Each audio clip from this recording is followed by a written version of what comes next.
Un personnage qu'on attend risque de rentrer en action dans le chapitre 16 de Boruto to Blue Vortex, les amis. Hello les otaku, c'est Ludovic, ravi de vous retrouver sur cette nouvelle vidéo. C'est une info officielle car le leaks du chapitre 16 vient de sortir. Pour rappel, le leaks, c'est une image promotionnelle, une image qui est publiée sur le site officiel pour nous faire languir, pour nous mettre l'eau à la bouche par rapport au chapitre qui va sortir ce 20 novembre, les amis. Et je le vous disais, le leaks nous tease le retour d'un personnage. Enfin, le retour, c'est un personnage qu'on a déjà vu dans les chapitres précédents, mais c'est un personnage dont on attend beaucoup. Je vous en parle bien sûr juste après le générique, mais avant, comme d'habitude, si vous voulez donner de la force à cette vidéo et à la chaîne, n'hésitez pas à lâcher un petit pouce bleu et à vous abonner en lâchant la cloche pour recevoir les notifs, les potos. C'est parti!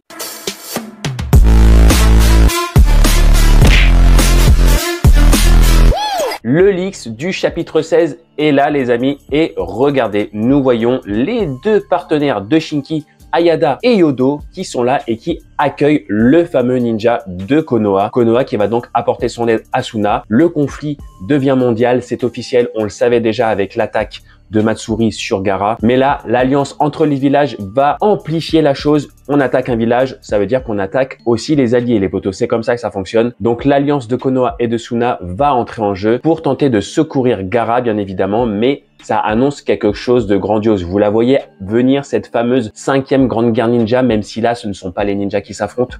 Vous la voyez venir, les amis. Alors, pour rappel, dans le chapitre 15, on voyait Gaara qui s'était fait terrasser par Matsuri et Shinki qui s'est sacrifié pour protéger son père adoptif, l'enfermant dans une sphère de protection de l'Imai avant d'être becté par un sbire Shinju et de devenir un arbre et de créer Ryu. Kankuro avait annoncé la chose à Shikamaru et Shikamaru va apporter son aide à Suna. Donc le but, ça va être quoi? Ça va être certainement d'essayer de libérer Gaara dans un premier temps, mais il va y avoir peut-être une sorte de protection, une sorte d'alliance, parce que Suna vient de perdre son Kage, les potos. Et oui, c'est quand même quelque chose de super important. Suna vient de perdre à la fois son Kage et vient de perdre un de ses meilleurs ninjas en la présence de Shinki. Donc Suna se retrouve très fortement affaibli. C'est une chose, c'est un fait et c'est vraiment super important. Donc ça explique peut-être pourquoi Konoha a envoyé un ninja à Suna. Et ce fameux ninja, je vous l'ai dit, c'est Konohamaru, les potos. Oui, c'est un ninja dont on attend beaucoup. C'est le fameux ninja le plus prometteur, le premier élève de Naruto qui voulait devenir Hokage et pour l'instant,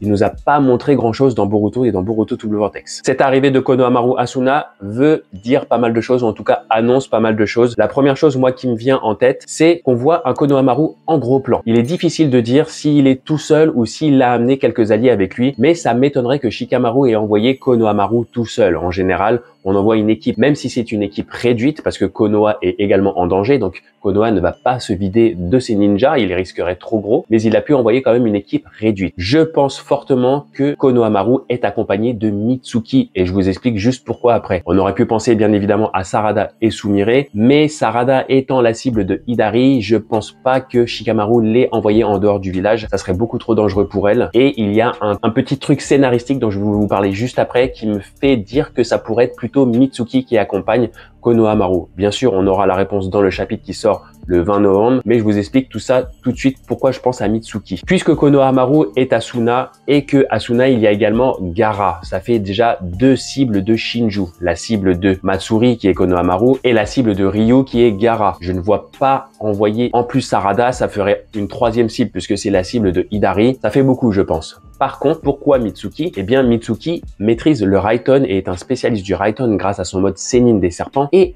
contre la Limai de Ryu, ça pourrait s'avérer être un grand avantage.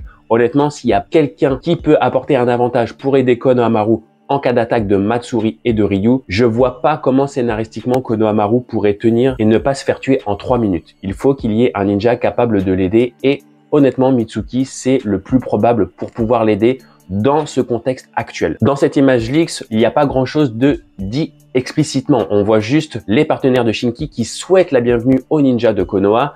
Et on a ensuite le gros plan sur Konohamaru qui dit tout simplement « Ne perdons pas de temps, amenez-moi tout de suite là où se trouve la situation dangereuse ». C'est un peu comme ça que c'est traduit. Donc on peut certainement penser qu'il parle de Gaara tout simplement. Raison de plus pourquoi je pense également à Mitsuki pour accompagner Konohamaru, c'est grâce de nouveau à sa technique de Raiten. Il est possible que Shikamaru se soit dit, puisqu'il est très intelligent Shikamaru, que Mitsuki était le mieux placé pour pouvoir libérer Gaara. Quoi de mieux qu'une technique de Raiten pour pouvoir défaire une Limai de fer, les potos. Donc dans ce chapitre 16, nous allons voir certainement le conflit conflit s'étende, comme je vous le disais, un peu plus à l'international, je pense qu'il est possible qu'on voit tout de suite l'attaque de Matsuri et de Ryu. C'est pas sûr, mais je pense. On aura certainement des échanges entre Konohamaru et Kankuro également. Peut-être un échange entre Shikamaru et Temari, puisque je ne vois pas Shikamaru ne pas en parler à Temari, bien que Kankuro lui ait demandé de l'épargner à ce sujet. Mais ça serait bien dans le sens où j'aimerais bien qu'on voie quand même d'autres ninjas rentrer en action, et pourquoi pas Temari, ça serait vraiment une très bonne chose, les potos. Bien sûr, comme d'habitude, je vous ferai une vidéo à la sortie du chapitre. N'oubliez pas, le chapitre sort le 20 novembre, il sort à 16 h. Il sort pas à 17 h cette fois, mais ma vidéo sera postée un petit peu avant, comme d'habitude. Je vais pas attendre la traduction officielle pour pouvoir vous promouvoir ce chapitre et pour pouvoir vous expliquer un peu tout ça avec diverses théories, comme d'habitude. En attendant, j'espère que cette petite vidéo un peu spéciale, c'est vraiment une vidéo pour vous parler du Leaks très rapidement. J'espère qu'elle vous aura plu, que vous aurez quand même passé un très bon moment, les potos. Je vous dis à bientôt.